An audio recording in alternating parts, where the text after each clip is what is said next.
নমস্কার, আজকের এই ডিটেইলড এক্সপ্লেনারে স্বাগত।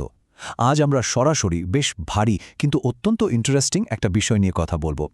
পশ্চিমবঙ্গ সরকারের টেবিলে থাকা একটা বিশাল টেকনিক্যাল ডোসিয়ার, যাকে বলা হচ্ছে বেঙ্গল গ্রিন চেইন পিচ। সহজ কথায় এটা একটা মেগা প্রাইভেট ইনভেস্টমেন্ট প্রপোজাল, আর এর টার্গেট পুরো রাজ্য জুড়ে পরিবেশ বান্ধব শিল্পায়ন আর প্রচুর কর্মসংস্থান। তো চলুন এই হাজার পাতার সরকারি ফাইলের গভীরে একটু ডুব দেওয়া যাক আর দেখি এর ভেতরে আসলে কী প্ল্যান লুকিয়ে আছে। ফিগারটা একবার শোনা যাক। ৬,০০০ কোটি টাকারও বেশি। হ্যাঁ, একদম ঠিক। এই উচ্চাবিলাসী গ্রিন প্ল্যাটফর্মে ঠিক এই পরিমাণ প্রাইভেট ক্যাপিটাল বা বেসরকারি মূলধন আসার সম্ভাবনার কথা বলা হয়েছে। আর সবচেয়ে বড় টুইস্টটা হলো, সরকার কিন্তু এখানে নিজের পকেট থেকে একটা পয়সাও দিচ্ছে না। পুরো টাকাটাই ধাপে ধাপে ঢাল দেয় প্রাইভেট সেক্টর। ইকো ফ্রেন্ডলি শিল্পায়নের ক্ষেত্রে এটা একটা গেম চেঞ্জার হতে পারে। আর শুধু তো টাকা নয়, এর ইম্প্যাক্টটার দিকে একবার তাকালে দেখা যায়। বলা হচ্ছে জেলা পর্যায়ে নাকি ৫০,০০০-এর বেশি কর্মসংস্থান তৈরি হবে, ডিরেক্ট, ইনডিরেক্ট এবং সিজনাল সব মিলিয়ে। মানে লজিস্টিক্স থেকে শুরু করে ম্যানুফ্যাকচারিং, এমনকি আধুনিক কৃষিক্ষেত্র কোথাও বাদ যাবে না। একেবারে রুট লেভেলে একটা ইকোনমিক বুস্ট দেওয়ার প্ল্যান আর কি। কিন্তু এত কিছু চলবে কিসের জোরে? উত্তরটা হলো ক্লিন এনার্জি। এই পুরো প্রজেক্টের ব্যাকবোন হল 1 গিগাওয়াট বা তার বেশি পরিচ্ছন্ন শক্তির উৎপাদন। বোঝাই যাচ্ছে এটা বিশাল একটা টার্গেট। আর শুধু এনার্জি জেনারেট করেই কাজ শেষ নয়, এনার্জি স্টোরেজ সিস্টেম তৈরি করাটাও এই মেগা প্ল্যানের একটা বড় অংশ, যা যে কোনো গ্রিন ইন্ডাস্ট্রিয়ালাইজেশনের জন্য একেবারে মাস্ট। আচ্ছা, চলুন এবার এই মেগা পিচটাকে একটু ভেঙে দেখা যাক। পুরো ডসিয়ারটাকে আমরা 5টা মূল ভাগে ভাগ করেছি। 1. The state scale green pitch. 2. 3 pillars of production. 3. Protecting land and farmers. 4. The 100-ডে টেস্ট ফেজ। এবং সবশেষে 5. Governance and risk control. তো শুরু করা যাক প্রথম সেকশন দিয়ে, the state scale green pitch. এইখানে একটা বড় রিয়ালিটি চেক আছে। ডোসিয়ারের ভেতরে একদম স্পষ্টভাবে লেখা আছে, এতক্ষণ যে হাজার হাজার কোটি টাকা আর হাজার হাজার চাকরির কথা আলোচনা হলো না, এগুলো কিন্তু এখনই কোনো 100% গ্যারেন্টি দেওয়া পাকা প্রতিশ্রুতি নয়। এগুলো হলো জাস্ট সিনারিও পোটেনশিয়াল, মানে সম্ভাবনা। প্রস্তাবকরা নিজেরাই বলছেন যে এই ফিগারগুলোকে মাঠে নেমে খুব কড়াকড়িভাবে ভ্যালিডেট করতে হবে। সোজা কথায়, সরকার এখনই চোখ বন্ধ করে কোনো কিছুতেই হ্যাঁ বলছে না। এবার আসা যাক দ্বিতীয় সেকশনে, 3 পিলার্স অফ প্রোডাকশন। এই পুরো গ্রিন ইন্ডাস্ট্রির ইঞ্জিনটা মূলত 3টে মজবুত খুঁটি বা পিলারের ওপর দাঁড়িয়ে। প্রথমটা হলো TSRS, অ্যাগ্রিচেন। এটা কৃষকদের ফসলের সঠিক দাম, লজিস্টিক্স আর ডিজিটাল পেমেন্ট নিশ্চিত করবে। দ্বিতীয়টা বায়োসোলার ও স্টোরেজ ইনফ্রাস্ট্রাকচার, যেটা মূলত অব্যবহৃত পতিত জমিতে সোলার প্যানেল বসিয়ে বিদ্যুৎ বানানোর কাজ করবে। আর 3 নম্বরটা হলো বোটানিক্যাল ওয়েলনেস ম্যানুফ্যাকচারিং। এই 3টে খাত একসাথে মিলে কৃষি, সৌরশক্তি আর লোকাল প্রোডাকশনকে এমনভাবে জুড়বে যাতে গ্রামগঞ্জের ইকোনমির কোনো ভ্যালু লিকেজ না হয়। অর্থাৎ গ্রামের টাকা গ্রামে ঘুরবে এবং গ্রোথ বাড়বে। এই 3 নম্বরের বোটানিক্যাল ওয়েলনেস ম্যানুফ্যাকচারিংয়ের আইডিয়াটা কিন্তু ব্রিলিয়েন্ট।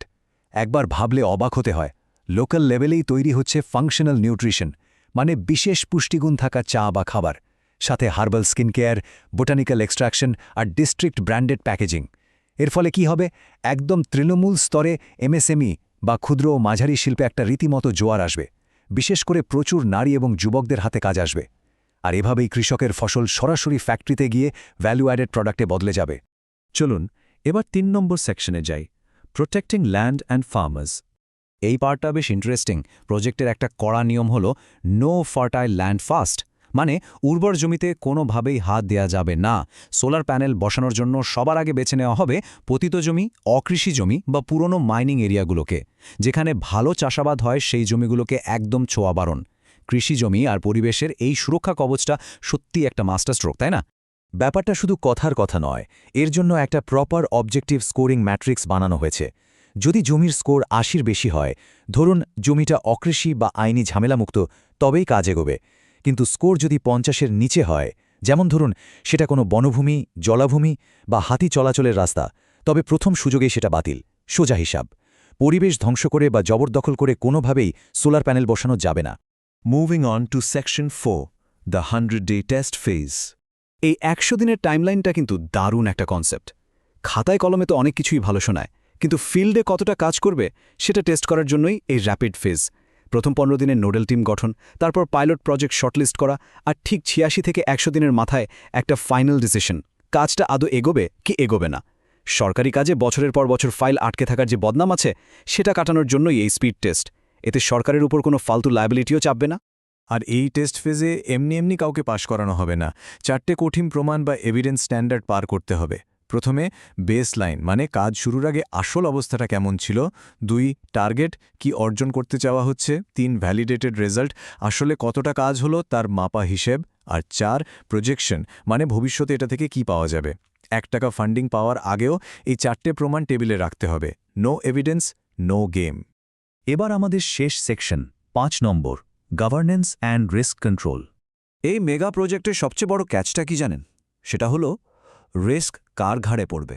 এখানে সরকারের ভূমিকা একদম লিমিটেড এবং লো রিস্ক।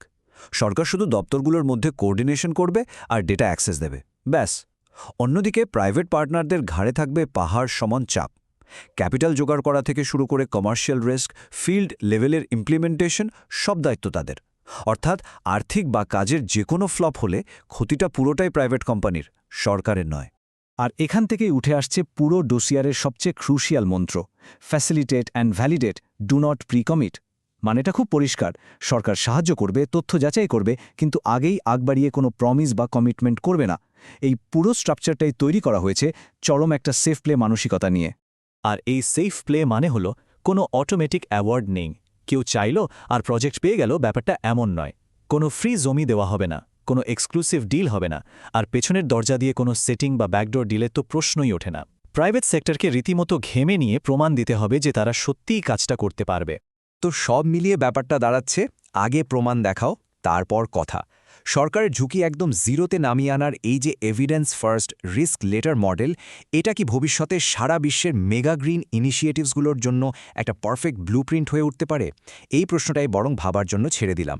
আজকের এই এক্সপ্লেনার এখানে শেষ করছি। এতক্ষণ সাথে থাকার জন্য অনেক অনেক ধন্যবাদ।